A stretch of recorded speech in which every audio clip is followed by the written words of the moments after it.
been out of the country for a bit, but now we're back for another episode of the Online Zone right here on Card Player TV. Let's jump right into some online poker news. The Full Tilt Online Poker Series, better known as the FTOPS, wrapped up this Sunday with its main event. Online pro Kirbynator was the winner, beating out 4,534 entrants en route to a $327,000 payday. That victory vaulted him all the way into 10th place in the Online Player of the Year standings. In 2010 alone, Kirbynator has earned over $510,000 in OPOI qualifying events. Of course, when one ends, another begins, and the FTOPS was quickly replaced by the PokerStars Spring Championship of Online Poker, or SCOOP. The events have been running for 4 days now, and some of the big winners include Raj, Bad Cards AA Vora, Corey Commander Cool Burbick, Joe Flows C-Rock, and Team PokerStars Pro George Danzer. All of the big tournament action has certainly had an effect on the OPOI standings, which we will take a look at now. The biggest beneficiary of the FTOPS was Taylor Parr, who has jumped out to an impressive lead thanks to his $192,000 win in event number 29. He's currently ahead of the aforementioned Raj Vora, who picked up $240,000 for event 1 of the SCOOP. Our guest interview this week is with Jeremy EndlessJ Menard, who took down the Full Tilt Million last month for $180,000. Take a look. Jeremy, how you doing? I'm doing well, man. How about yourself? I'm doing great. Now, are you out there in Raleigh still? Yeah, I am right now. You lived in Raleigh, or you live in Raleigh, and you went to NC State. Go Wolfpack. Yeah. How'd you come across poker? Funny enough, I started watching it on TV when Moneymaker was in the process of winning the main event, just like everybody else. Cliche answer, I know. But then my friends got together and started playing poker. I had absolutely no idea what I was doing. But I got into it. It seemed like a really cool game, so I played more and more, started playing in like the bar leagues and stuff, and before I knew it, I found my way to online poker, started messing around with a few deposits and stuff. And after losing a few, I finally got into the hang of it, playing some of the lower stakes sit and goes, and kind of built my bankroll up from there. Now you have just over $1 million in earnings, but most of that comes from, small 4- and 5-figure scores. Very consistent, but you didn't really have your big, poker moment until you took down the Full Tilt Million, a month ago? Yeah, like a month ago now. Was that frustrating to, be so close every time, but just not quite get there? You have absolutely no idea. I was actually getting to the point where I was just thinking, maybe I'm just not meant to have that big score because I've been so close so many times. I've been to the final table of almost all the Sunday majors now and either lost some key race or just had some ridiculous bad beat or something bad happened to me at the final table or just have it not pan out. And just over and over and over again, I had that frustration and just that feeling of that sinking feeling that maybe it's just not meant for me to have a 6-figure score. But finally this year I got it done. I think that I stopped really worrying about it and just let it come to me instead of letting it be the monkey on my back. I just kind of decided I was going to play and whatever happens, happens. And this year it's definitely been all coming together for me, so I'm really blessed to have that. Well, the year Steve Gross finished second to Alex Camberis, he didn't have a single 6-figure score either. So maybe you're due for a big run like he did. Yeah, maybe. He's definitely probably one of the best players out there, if not the best. And I was surprised as much as anybody else to see that he hadn't had one of those big scores yet. But, yeah, once it rained, it started pouring for him, and they all just started coming in. So hopefully I'll be right on his back with that. I was going to say, you've obviously followed that up. You just took down the Absolute Sunday tournament for another $40K of your own. And you've actually moved up to 29th in the Online Player of the Year race. So everything's been clicking, I guess.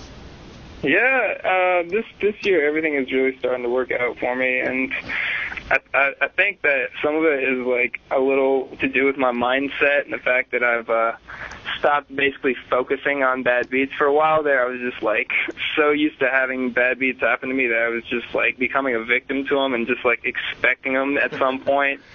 You could ask all my friends on AIM. I've like sent countless bad beats to them. I'm sure at some point they were just like, is this kid serious? Will he ever stop doing this? So I finally this year realized that that's definitely not the best way to go about it, and they're going to happen in poker regardless, so you just kind of got to accept it as being part of the game. So you fully endorse the power of positive thinking. Yeah, definitely. And I kind of thought I was thinking positively, but always in the back of my head, I was always like kind of just expecting that bad beat to happen no matter what. So I think that like what you kind of expect to have happen can really have an effect on what does happen to you. So now I'm really starting to really look at things in a different way, and it's really working out for me.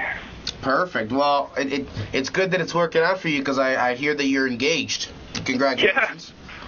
Yeah, I needed to save some money up for the wedding and all that stuff, too, so it's good that this year has gone the way it has, for sure. Yeah, we're going to be getting married in September. I'm a very lucky guy. If my fiance's listening to this, anyways. All right, check mark. That's taken care of. I want to talk a little bit about your skateboarding career. I heard you almost went pro. Yeah, kind of. I've been doing it since I was like 13 or 14, and I got really into it. Usually when I get into something, I would kind of like put my whole self into it and want to be the best I can. So I really approached it with that mindset, and with skating for a while, I just found it as a really good creative outlet for me, and also a good way to make friends and all kinds of stuff. So I did it for a while, and I actually made some video parts with some of my friends that actually one of the videos did really well, and it's on the internet. It's actually ended up on the Pocket Fives forums for a while and got some credit for that, so that was pretty cool. But I never really thought I was going to go pro. Like, everybody around me that I thought would go pro had just like a little bit extra talent than I had, so I just kind of was like, okay, well, I'll do whatever I can with this and kind of enjoy it for what it is. But now I just do it for fun, basically, and it's definitely still a good way to get rid of the thoughts of the bad beats and all the other things that come with poker and life in general. It's just a good escape from all that, so I'm really glad that I found skateboarding. Well, some people smash their monitors and their keyboards. You ever get a little stressed and go out and smash a board? Actually, I haven't done that. I think the worst thing I ever did was like go outside, and this sounds really corny, but just like threw my flip-flop like for like a mile, as far as I could throw it, because I was just so upset about poker. The bad beats would not stop. I never actually have smashed any computer electronics, though. You chased your shoe down the road just to throw it again? I couldn't find it for like a day, man. It was like lost in the bushes. That's crazy. All right, well, I'd like to thank you for being on the show, and obviously happy for your success this year. We're going to be seeing you at the World Series, I'm assuming. Oh, yeah, definitely. I try to make my way out there each year. I haven't really had very much success in the live circuit, so I'm really looking for this year to be my breakout year. So far, I've probably had like 2 cashes in my life, and I really don't go around and play that many live tournaments, actually, because I like to spend time here home with my fiance and my dogs, and I really almost prefer just to have the comfort and the convenience of being at home playing on my laptop. But I really feel like maybe this year I can try to play a few more and maybe get a good score going for me, maybe get a little bit of credit for being a live player as well. Yeah, for sure. I wish you the best of luck out there, and obviously online the rest of the year as you chase down that OPOY title. And I'd like to thank you for being on the show, Jeremy. Thanks a lot. Have a good one, bro. That will do it for us here at the Online Zone. Be sure to send in your questions and comments to onlinezone@cardplayer.com. Until next week, I'm Julio Rodriguez for Card Player TV.